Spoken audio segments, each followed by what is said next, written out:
guys, so I thought it was time that I kind of introduce myself and Sebastian. Sebastian is a 1.5-year-old German Shepherd Husky, and we've gotten some questions on how we became a service dog team, so I thought I would answer them here. So in 2018, I got sick. I had a bunch of GI symptoms and was diagnosed with colon cancer as a misdiagnosis.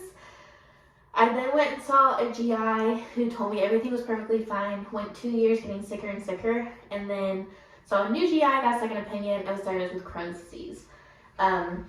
From there, from 2020 getting my Crohn's diagnosis to now, I've been diagnosed with 13 chronic illnesses and 1 rare disease. So getting a service dog was kind of on my mind, but I didn't really know how it could mitigate the circumstances of my chronic illness, and kind of went off the thing of just because you have a diagnosis or a disability or a chronic illness does not mean you need a service dog, because at the end of the day, they're supposed to help mitigate one of your disabilities or an illness.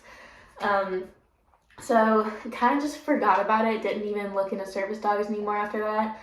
And then in 2022, at the end of January, I was hospitalized for 4 days, not able to hold any food or water down.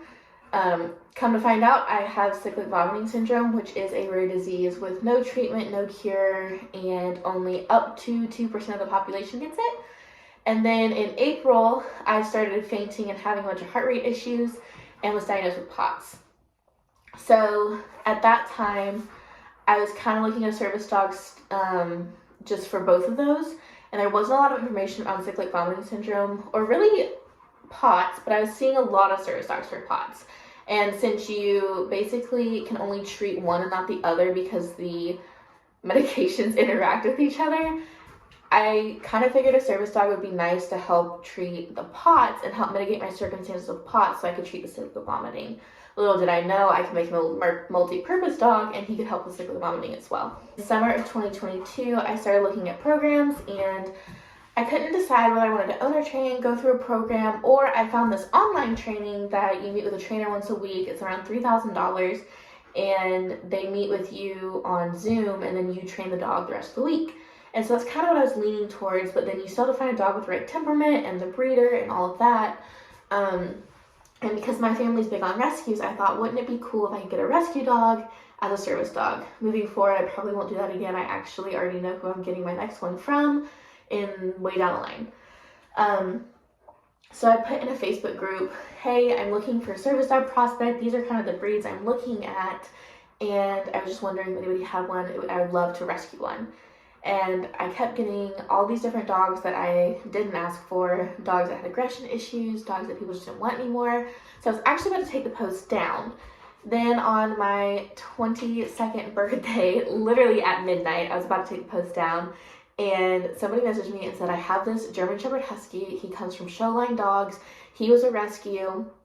I rescued him from the guy that accidentally bred his dogs, and he's actually already started service dog works. He's yours if you want him.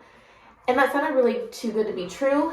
And so she sent me a bunch of videos of him training and his service dog work, and I was like, okay, this still just sounds too good to be true. So I'll meet you, and if he takes commands from me, does well, I'll take him.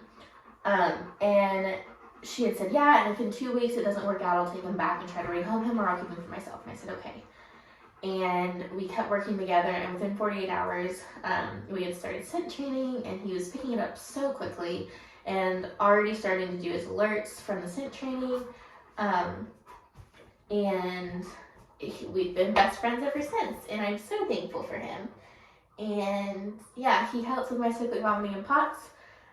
We did get a question on how I told my family. My family was kind of always part of the conversation. They were part of the conversation back when I looked at it in 2018 and decided that I didn't really think a service dog would help in my circumstance.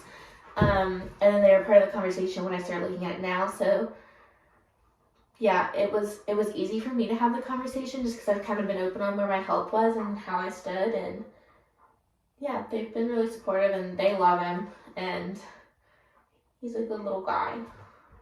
Huh. Are you behaved? Are you a good service dog? But yeah, so that's kind of our story and how we became a team. So see y'all in the next video.